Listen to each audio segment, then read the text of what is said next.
Bonsoir. Merci déjà d'être venus aussi nombreux chez BNP Paribas. Je m'appelle Guillaume Nocent, je suis manager de solutions d'observabilité et d'indexation chez BNP. Et Je suis Jean-Daniel Zoro, je suis dans les équipes de Guillaume et je gère les plateformes d'indexation, donc principalement le scope Elasticsearch. ce soir, on va vous parler d'un sujet un petit peu old school, diraient certains. On va pas parler d'IA comme juste avant.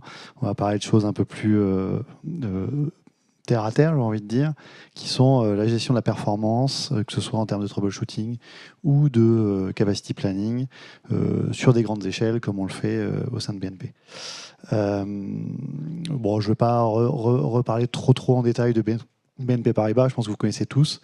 C'est 180 000 personnes, c'est beaucoup d'IT, puisque beaucoup de métiers, beaucoup d'entités. Et donc, ça demande pas mal d'infrastructures en sous-jacent des différents applicatifs qui tournent chez BNP Paribas. Donc, on est pas mal d'équipes. Avec Jean-Daniel, on est ce qu'on appelle l'IT Group. Donc, on fournit des services informatiques pour toutes les entités et tous les métiers de BNP Paribas. Je vais passer directement à la suite, ça ira plus vite.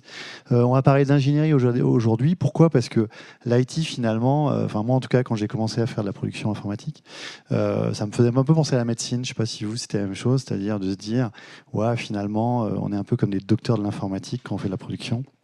Notre objectif, c'est que ça fonctionne bien. Pour ceux qui connaissent un peu, il y a une série qui est assez connue qui s'appelle Doctor House, et on trouvait un peu génial quelque part le gars qui connaît plein de choses, qui est très très fort et qui résout toujours les problèmes, parfois avec un petit peu de difficulté, mais quand même. Sauf que si on creuse un peu le sujet, on aurait presque envie de dire que Dr House c'est le pire docteur. Il a beau être sympa, souvent à cause du timing, on va dire, souvent, il essaie plein de trucs. Et puis ça réussit plus ou moins bien. Bon, à la fin, ça réussit en général, mais parfois on frôle la mort, ce genre de choses, quoi. Donc j'ai mis ce petit article où il y a, juste pour illustrer, il y a des médecins qui sont amusés à regarder un peu, et donc c'est bourré d'erreurs ou d'inexactitudes, et puis bon, c'est un peu dangereux, quoi. Donc à tel point d'ailleurs que maintenant il paraît que les internes ils veulent plus trop ressembler à Dr House parce qu'ils ne considèrent plus trop que c'est un modèle. On va essayer de faire quelque chose d'un peu carré. C'est un peu ce qu'on fait au quotidien, j'espère en tout cas. Et là aussi, du coup, pour revenir sur l'informatique, on va essayer d'éviter un phénomène que vous avez peut-être déjà vu, le fameux dans l'outre-boot. Voilà, on est un peu à l'opposé de ça quand on gère des infrastructures un peu sensibles, un peu critiques, et qu'on veut que ça marche bien, quoi. C'est pour ça qu'on parle d'ingénierie, du coup. Le but, c'est de dire quoi ? C'est de dire que l'IT, finalement, c'est un peu de la science, hein, d'une certaine manière. Peut-être une science moins dure que d'autres sciences, mais ça reste une science. Et donc, on a aussi la même rigueur qu'on essaie d'appliquer. La rigueur scientifique, ça veut dire quoi finalement ? Ça veut dire observer, ça veut dire ensuite, quand on a des doutes, quand on veut aller plus loin, formuler des hypothèses, les expérimenter éventuellement, et puis ensuite valider à la fin que ce qu'on voulait faire, c'est bien on obtient bien les résultats escomptés. Et en perf, c'est quand même quelque chose, je pense que tous ceux qui sont un peu frottés à ça, c'est quand même un peu un impondérable. Mais malgré tout, bon, c'est pas parce que c'est une évidence comme ça, dit comme ça, que tout le monde le fait. Et donc c'est bien de rappeler un peu ces logiques-là d'approche scientifique. Euh, un des grands sujets, souvent, justement, quand on parle aussi d'analyse de performance, c'est de différencier la corrélation de la causalité. Vous savez, la corrélation, c'est que deux choses semblent s'être produites au même moment, par exemple, etc. C'est pas pour autant que c'est le cas. Je dis ça pourquoi voilà, un très bon exemple de corrélation qui n'est pas causalité. Vous voyez, le chat, il est là, mais je pense pas qu'il soit pour grand-chose dans cette histoire-là. Donc en performance, c'est exactement la même chose. On a des choses qu'on peut voir, on a des métriques, des traces, des logs, tout ce qu'on veut. Ensuite, par contre, il ne faut pas faire de conclusions un peu rapides. Donc, ça fait partie de la vision d'ingénierie, tout comme le fait de se dire que il faut éviter d'avoir des certitudes, c'est ce qu'on voit en haut à droite, c'est-à-dire que souvent, ce fait de dire ouais, je suis sûr que ça peut pas être ça, ou etc., c'est souvent des mauvaises approches quand on fait de la performance. Il faut être humble parfois et reconnaître que, voilà, ce que les hypothèses qu'on pouvait avoir posées au départ ne sont pas des bonnes hypothèses. L'incertitude aussi, alors surtout sur les systèmes distribués, je pense. Et puis encore plus avec l'IT d'aujourd'hui, qui est pas mal un peu une addition de couches. Où voilà, il y a plein de choses qui peuvent nous dépasser, il y a du bruit, il y a des systèmes très complexes, et donc parfois on peut ne pas tout comprendre. C'est pas forcément grave, mais il faut juste le savoir. En fait, il faut savoir ce qu'on sait et savoir ce qu'on pourra pas savoir avec certitude. Et enfin les ordres de grandeur aussi, hein, parce que c'est toujours pareil. Ça peut être, on peut s'amuser à faire pour faire, à faire des optimisations super pointues sur un truc dont on n'a rien à faire finalement, parce que ça nous fait gagner des pâquerettes, quoi. Donc ouais, bon, je ne vais pas vous reparler, c'est pas exactement une redite, mais c'est toujours la même chose.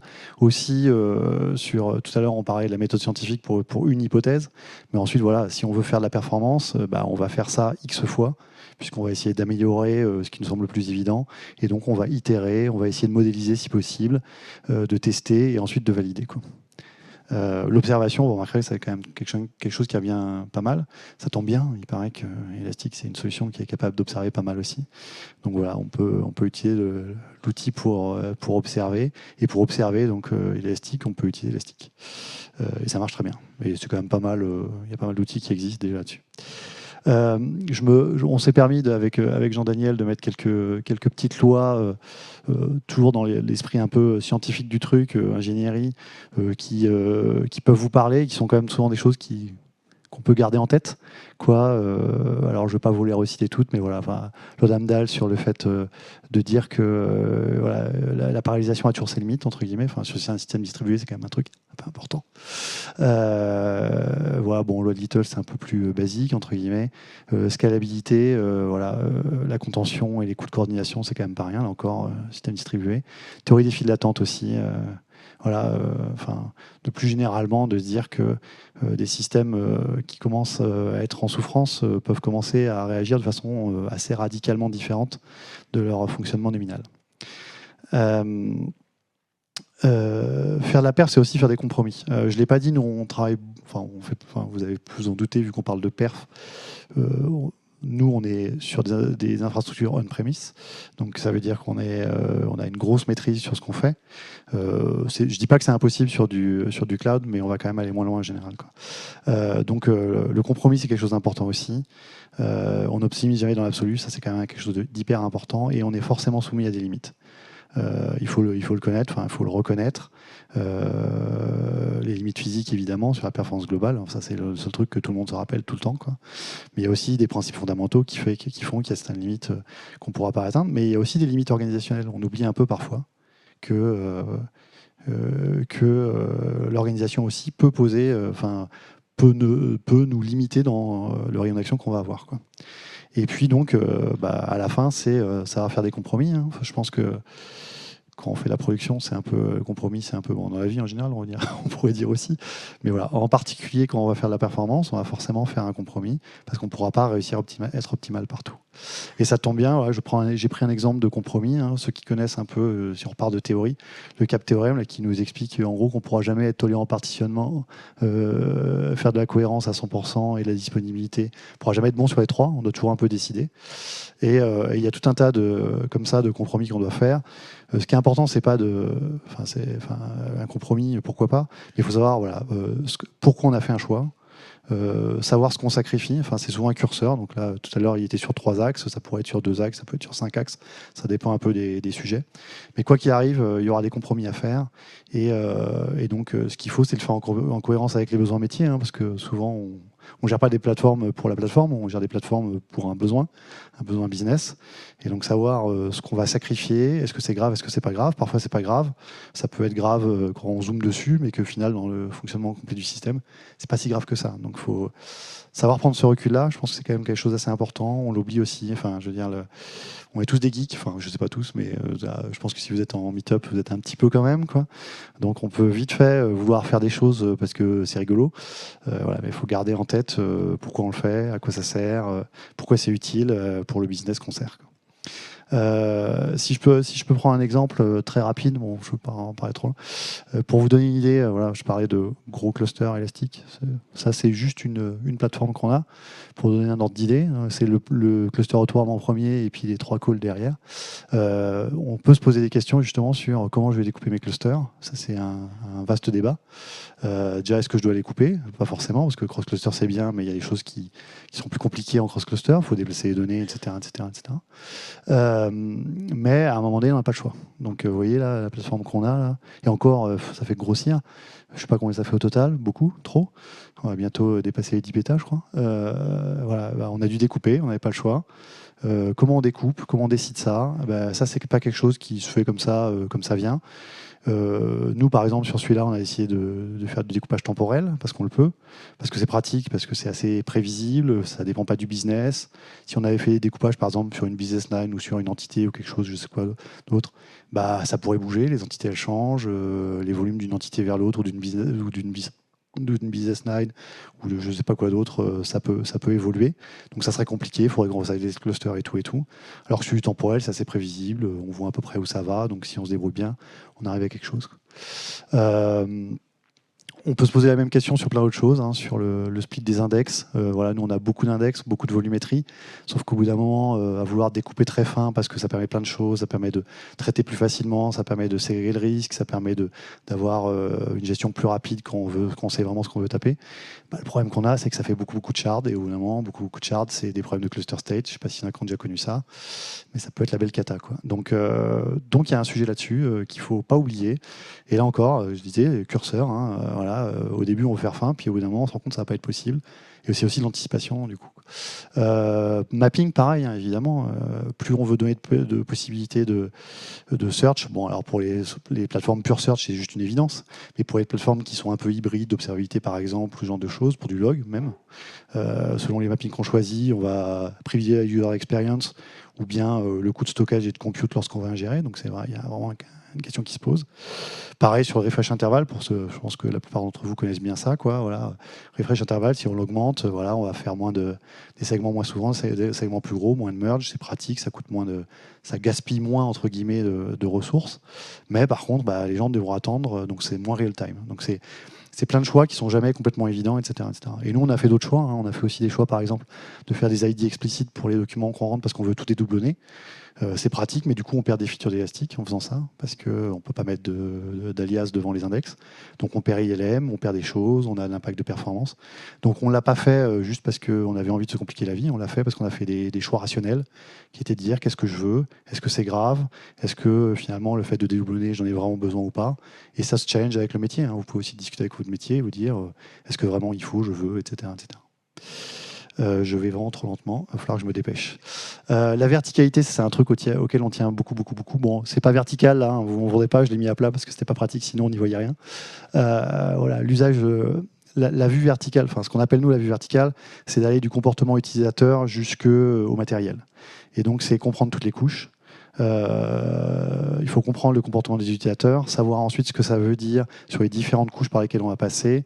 C'est lié forcément à ce que va faire la data, entre guillemets, comment elle est organisée, etc. etc.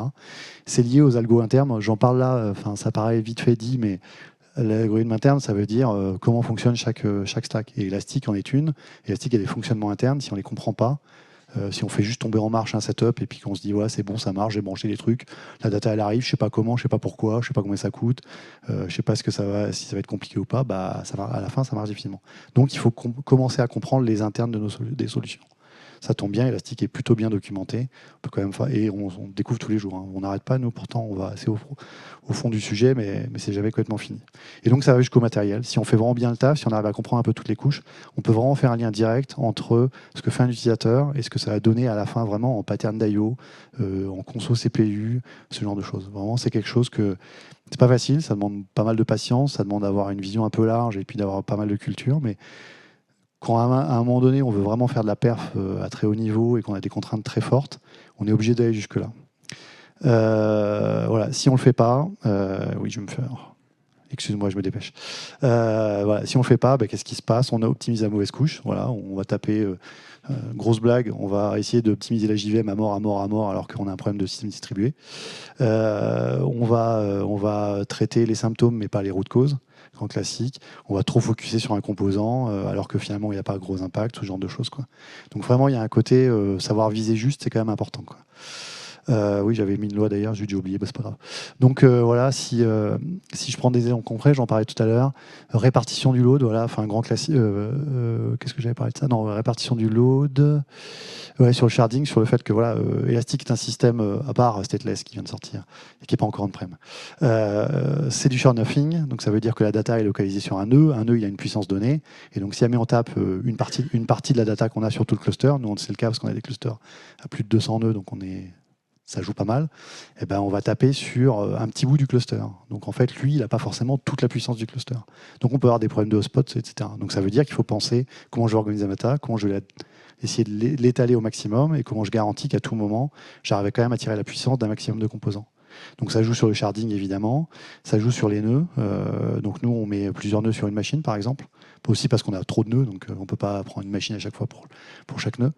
Mais ça veut dire aussi lui donner un peu de liberté à ce nœud-là, parce que si jamais il peut prendre qu'un petit tantième de sa machine, s'il est un peu en souffrance, on va pas avoir de ressources, alors que si ça se trouve, sur la même machine, il y a d'autres nœuds qui font rien, donc ça serait dommage, quoi. Donc on fait l'overprovisioning CPU, par exemple.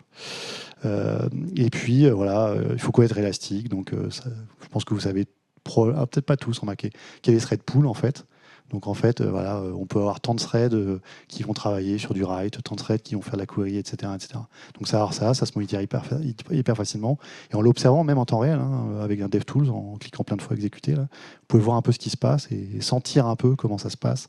Où est-ce que ça travaille beaucoup? Est-ce que ça travaille pas beaucoup? Est-ce que ça queue même carrément? Est-ce que ça peut être un problème, ce genre de choses? Donc les tasks aussi, hein, les gens oublient que 4 tasks, c'est quand même hyper pratique et qu'on peut filtrer sur le type d'action. On peut voir les bulks, on peut voir les sous-bulks, entre guillemets, c'est-à-dire le bulk au niveau du coordinateur et le bulk au niveau des nœuds eux-mêmes, donc sur les shards primary et les shards réplica. On peut voir donc la taille des bulks qui passent en direct, on peut voir le temps qu'ils mettent, et donc on peut essayer de sentir un peu le système à force de l'observer, quoi. Et puis, bon, évidemment, refresh, segment, merge, puisque comme vous savez tous, si on commence à insérer beaucoup, on va avoir plein de merge. C'est du background, mais ça impacte quand même le hardware, donc ça peut avoir un impact. Je ne parle pas de la JVM parce que je trouve que c'est un peu surcoté. Nous, quand on a voulu préparer la presse avec JD, on a demandé à des IA, tu ferais quoi sur de la perf sur Elastic? Et puis elles te disent des trucs, mais alors vas-y, optimise ça dans la JVM, vas-y, tune le garbage comme un fou, change des paramètres, etc. Je dis pas qu'on le fait pas du tout, hein, on le fait. Mais c'est pas forcément le premier truc, surtout si on a des gros clusters. Les pointeurs compressés, bon, ça je pense que c'est un des trucs qui est le mieux documenté chez Elastic, côté JVM, ce genre de choses, quoi. Et puis ensuite, voilà, savoir que le patch cache c'est utile, hein. Pourquoi on dit 50% de la RAM, etc. pour la HIP? Parce que voilà, on fait une interaction avec un file system et si le système d'exploitation peut réussir à alléger certains accès physiques parce qu'il garde en mémoire les dernières pages utilisées, ça permet quand même d'alléger globalement la charge du serveur. Donc ce genre de choses, c'est quand même assez utile. Et donc on fait de la ségrégation de nœuds, comme je disais tout à l'heure, avec des CPU 7, etc. Juste pour info, non, on en parle après, je ne veux pas tout spoiler. Je suis vraiment trop lent, c'est à toi. Merci. Alors, un autre de nos piliers, c'est la simplicité de nos plateformes. Pourquoi on veut que nos plateformes soient simples? C'est en gros une plateforme qui est complexe, c'est l'ennemi de tout ce qui est structurel, surtout en production pour de la performance. Donc en gros, derrière cette absence de simplicité, on va avoir de la complexité intrinsèque, de la difficulté à comprendre notre système. Je vais prendre un exemple concret. Moi, j'ai commencé l'IT et il y avait déjà la virtualisation. Donc on peut se dire, virtualisation, c'est simple, c'est rapide, je peux avoir ma VM rapidement.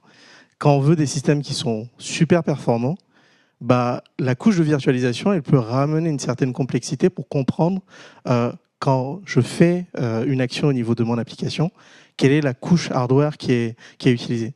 Donc c'est pour ça aussi que sur nos plateformes, on a fait certains choix et on essaie d'appliquer la méthode KISS. Donc keep it simple. Stupid, simple, désolé. Et en gros, le principe, c'est vraiment d'avoir de la prédictibilité sur nos plateformes, de pouvoir les mesurer, débugger Et bien sûr, qu'elle soit résiliente aux situations dégradées qu'on a prévues, mais aussi à celles qu'on n'a pas prévues. Ensuite, un autre des piliers, j'essaie d'aller un peu plus vite, désolé. Un autre des piliers qu'on a, c'est vraiment l'opérabilité. Et l'opérabilité, nous, on les voit comme plusieurs clés qu'on peut activer justement sur nos plateformes qu'on met en production. Et ça, c'est un des piliers sur lesquels on insiste auprès de l'équipe. Parce que c'est vraiment important que nos plateformes qui sont en production, on puisse les observer, même si ce sont des plateformes qui servent à faire de l'observabilité pour des applications. Donc nous-mêmes, on s'impose cette observabilité. Donc en gros, on essaie de ne pas être les cordonniers mal chaussés. Désolé. Ensuite, sur nos plateformes, on veille à avoir la capacité de diagnostiquer assez rapidement si on a des problématiques. On sait gérer les modes dégradés. Les modes dégradés, comme je disais, on essaie de les anticiper au maximum. Dans le sizing aussi de notre plateforme, on essaie de prévoir de l'imprévisible. Et puis ensuite, à chaque fois, on arrive à construire nos plateformes pour pouvoir faire des adaptations vraiment localisées sur une couche de notre plateforme et ne pas toucher à toute la plateforme. Donc ça nous permet de segmenter nos risques et aussi de faciliter notre scaling et notre rollback. Donc, plus concrètement, le problème avec l'opérabilité, si on gère mal, vous pouvez le voir comme vraiment un tuyau d'arrosage de pompiers qui est bloqué par tous ces points qu'on a cités.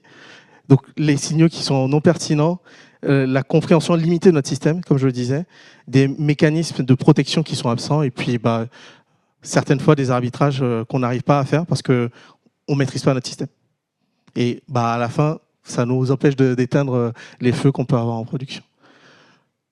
Donc concrètement, pour l'illustrer, qu'est-ce qu'on fait? Donc on a sur nos productions, en général, on a un cluster, comme je le disais, qui nous sert à faire notre observabilité. Et sur ce cluster, on a l'ensemble de nos logs et nos métriques. Donc pour ne pas perdre de temps dans nos analyses, et donc ça c'est devenu la routine aussi de notre équipe chaque matin, on a notre morning check, et notre morning check, il commence toujours avec notre dashboard global, donc qui liste un peu les KPI, enfin les métriques clés, on va dire, de notre observabilité sur nos différents composants. Et ensuite, en fonction des indicateurs du jour, l'équipe est capable de faire un deep dive sur les liens qui sont ajoutés dans le dashboard. Ensuite, un choix qui a été important dans notre architecture, ça a été de ne pas insérer directement toutes nos données directement dans Elastic. On a fait le choix d'avoir un Kafka parce qu'on souhaite maîtriser à quelle puissance on peut envoyer dans Elastic, le délai, reprendre aussi de la donnée en cas de problématique. Et puis, le truc en bonus, c'est Elastic fournit son propre ETL, enfin son ELT Logstash qui est connu, donc la plupart utilisent.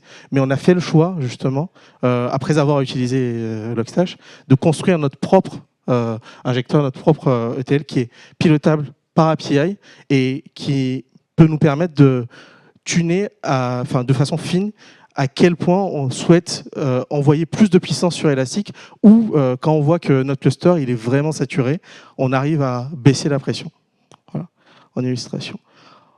Ensuite, donc, tout ce que je décris, on essaie de l'appliquer dans la philosophie SRE. Donc, on n'applique pas stricto sensu les règles du SRE, mais l'idée globale, c'est d'avoir cette approche itérative. Donc, dans la première itération, dans la première étape de notre itération, on va évaluer la fiabilité de ce qu'on met en place, identifier les améliorations qu'on peut avoir, évaluer les coûts, bien sûr, parce que l'IT, ça reste en centre de coûts, accepter que on n'a pas poussé l'optimisation au bout, et puis à chaque fois itérer. Et tout ça, au final, c'est notre gestion du risque qui nous permet d'améliorer la qualité de notre service. Donc, on remet une petite loi. Lorsqu'une métrique devient un objectif, elle cesse d'être pertinente. Donc, tout ça pour dire que, en gros, on peut avoir plein de métriques. Le plus important, c'est c'est pas d'optimiser les métriques individuelles, c'est toujours de penser global, penser vraiment au niveau de notre service. Quelles fonctionnalités on rend auprès de nos utilisateurs, et puis là où il y a vraiment un bottleneck pour nos utilisateurs, et c'est là-bas qu'on doit mettre les efforts. Donc je disais tout à l'heure, l'informatique c'est vraiment un centre de coût. Donc toute décision qui est en lien avec la performance, c'est une décision économique, l'un dans l'autre. Donc, avec Guillaume et d'autres membres de l'équipe, notre quotidien, c'est justement de jouer entre ce risque et les coûts qu'on va mettre dans nos plateformes. Donc, tout est une question de balance, encore une fois. Donc, on se demande certaines fois s'il faut mettre plus de puissance dans nos plateformes et prendre moins de personnes, ou prendre plus de personnes et investir moins dans le matériel. On a plutôt tendance à se dire on va essayer de surprovisionner nos plateformes pour justement envisager tous les aléas possibles. Donc vraiment un exemple concret, si je sais que mes utilisateurs vont m'envoyer un certain volume quotidien, je dis peut-être 10 Tera, je me dis bon, je prends un peu de contention, 14 Tera, mais en vrai, est-ce que 14 Tera c'est suffisant? Est-ce que je fais 40 Tera? Est-ce que je fais 60 Tera? Est-ce que je fais 80 Tera? C'est une question de justesse, et on garde cette approche itérative, donc on peut commencer avec une certaine volumétrie et puis après on révise.